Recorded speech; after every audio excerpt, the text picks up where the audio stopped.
राधे राधे। ओम नमो भगवते वासुदेवाय। आज मैं आपको पुरुषोत्तम मास का 15वां अध्याय सुनाऊंगी। श्री नारायण बोले, नारद सुदेव शर्मा ब्राह्मण हाथ जोड़कर गदगद स्वर से भक्त वत्सल श्री कृष्ण देव की स्तुति करता हुआ बोला, हे देव, हे देवेश, हे त्रिलोक्य को अभय देने वाले, हे प्रभु आपको नमस्कार है। हे सर्वेश्वर आपको नमस्कार है। मैं आपकी शरण आया हूँ।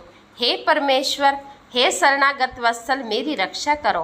हे जगत के समस्त प्राणियों से नमस्कार किए जाने वाले, हे शरण में आए हुए लोगों के भय का नाश करने वाले, आपको नमस्कार है।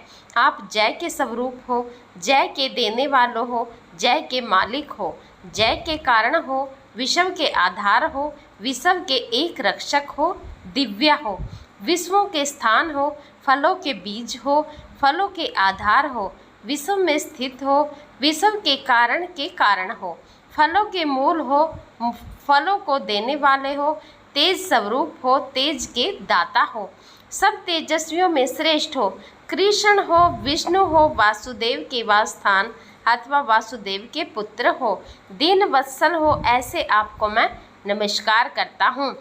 हे जगत प्रभु, आपकी स्तुति करने में ब्रह्म आदि देवता भी समर्थ नहीं हैं। हे जनार्दन, मैं तो अल्प बुद्धि वाला मंद मनुष्य हूँ, किस तरह स्तुति करने में समर्थ हो सकता हूँ। अत्यंत दुखी दीन अपने भक्त की आप कैसे उपेक्षा करते हो। हे प्रभु, क्या आज संसार में वह आपकी लोक बंधुता नष्ट हो गई। वाल्मीकि ऋषि बोले, सुदेव शर्मा ब्राह्मण इस प्रकार विष्णु भगवान की स्तुति कर हरि के सामने खड़ा हो गया। हरि भगवान उसके वचन सुनकर मेघ के समान गंभीर वचन से बोले। श्री हरि बोले, हे वत्स, तुमने जो तप किया वह बहुत अच्छी तरह से किया। हे महाप्राज्ञ, हे तपोधन, क्या चाहते हो सो मुझसे कहो। तुम्हारे तप से प्रसन्न मैं उस वर को तुम्हारे लिए दूंगा, क्योंकि आज के पहले ऐसा बड़ा भारी कर्म किसी ने भी नहीं किया है। सुदेव शर्मा बोले, हे नाथ, हे दीन बंधो, हे दयानिधि, यदि आप प्रसन्न हो तो हे विष्णु, हे पुराण पुरुषोत्तम, कृपा कर आप मेरे लिए सत्पुत्र दीजिए। हे हरे पुत्र के बिना सोना यह गृहस्थ आश्रम धर्म मुझको प्रिय नहीं लगता। इस प्रकार हरि भगवान सुदेव शर्मा ब्राह्मण के वचन को सुनकर बोले। श्री हरि भगवान बोले, हे द्विज, पुत्र को छोड़कर बाकी जो न देने योग्य है उनको भी तुम्हारे लिए दूंगा, क्योंकि ब्रह्मा ने तुम्हारे लिए पुत्र का सुख नहीं लिखा है। मैंने तुम्हारे भाल देश में होने वाले समस्त अक्षरों को देखा, उसमें 7 जन्म तक तुमको पुत्र का सुख नहीं है। इस प्रकार वज्र प्रहार के समान निष्ठुर हरि भगवान के वचन को सुनकर जड़ के कट जाने से वृक्ष के समान वह सुदेव शर्मा ब्राह्मण पृथ्वी तल पर गिर गया। पति को गिरे हुए देखकर गौतमी स्त्री अत्यंत दुखित हुई और पुत्र की अभिलाषा से वंचित अपने स्वामी को देखते हुए रुदन करने लगी। कुछ समय बाद धैर्य का आसरा लेकर गौतम स्त्री गिरे हुए पति से बोली। गौतम स्त्री बोली, हे नाथ, उठिए उठिए, क्या मेरे वचन का स्मरण नहीं करते हैं। ब्रह्मा ने भाल देश में जो सुख दुख लिखा है वह मिलता है। रमानाथ क्या करेंगे। मनुष्य तो अपने किए कर्म का फल भोगता है। अभागी पुरुष का उद्योग मरणासन पुरुष को औसत देने के समान निष्फल हो जाता है। जिसका भाग्य प्रतिकूल है, उल्टा है, उसका किया हुआ सब उद्योग व्यर्थ होता है। समस्त वेदों में यज्ञ, ताप, दान, तप, सत्य, व्रत आदि की अपेक्षा हरि भगवान का सेवन श्रेष्ठ कहा है, परंतु उससे भी भाग्य बल श्रेष्ठ है। इसलिए हे भूसुर, सर्वत्र से विश्वास को हटाकर उठिए और शीघ्र देव का ही आश्रय लीजिए। इसमें श्री हरि का क्या काम है। इस प्रकार उस गौतमी के अत्यंत शोक से युक्त वचन को सुनकर दुख से कांपते हुए गरुड़ जी विष्णु भगवान से बोले।